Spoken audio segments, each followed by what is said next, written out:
নমস্কার বন্ধুরা, আমি মণি গোস্বামী। আজকে আবারও একটা পিঠে নিয়ে চলে এসেছি তোমাদের সামনে। তো আজকে বানাবো সুজি এবং ময়দা দিয়ে পিঠে। তো চলো দেখে নেওয়া যাক।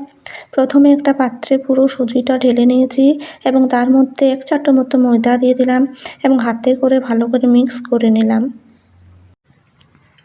তারপরে চিনি দিয়ে দিলাম। চিনি দেওয়ার পরে হালকা গরম জল দিয়ে এটাকে ভালো করে মেখে নিতে হবে। তো আমি ভালো করে মেখে নিচ্ছি।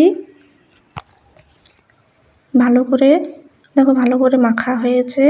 এরপর এটাকে আমি 10 মিনিট ঢেকে রেখে দেব। তো 10 মিনিট পরে খুলে দেখলাম যে অনেকটাই ঘন হয়ে গেছে।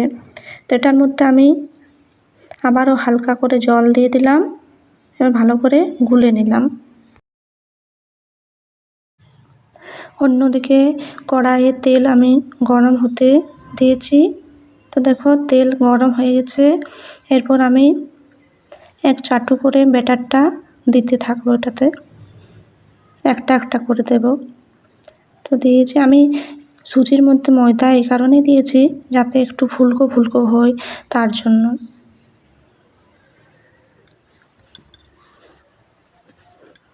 তো পিঠেটা হালকা আঁচে বানাতে হবে, তাহলে ভালো হবে। তো দেখো কি সুন্দর ফুলে উঠেছে। তো এক পাশটা ভাজা হয়েছে, আমি আরেক পাশটা ভালো করে ভেজে নিচ্ছি।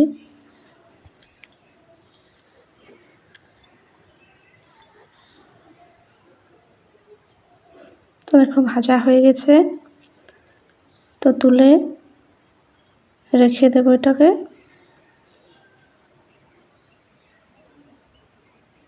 আবারও আমি দিয়ে দিলাম।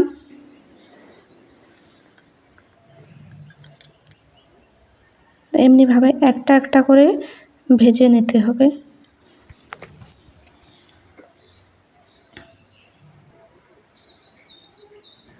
তো বন্ধুরা, আমি প্রথমবার পিঠে বানাতে বানাতে ভিডিও বানালাম, তো ভালো হলো না।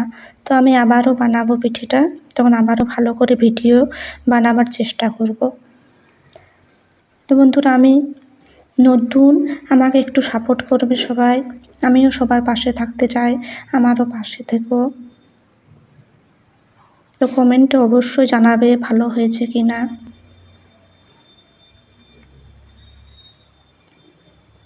দেখো আমি আবার একটা দিয়ে দিলাম।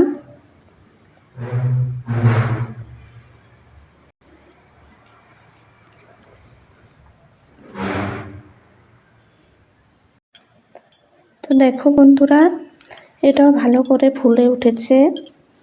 আমি অন্য পাশটা ভেজে নেব। তো সবগুলো পিঠে আমার ভাজা হয়ে গেছে। তো তৈরি হয়ে গেল সুজির পিঠে। থ্যাংক ইউ সকলকে।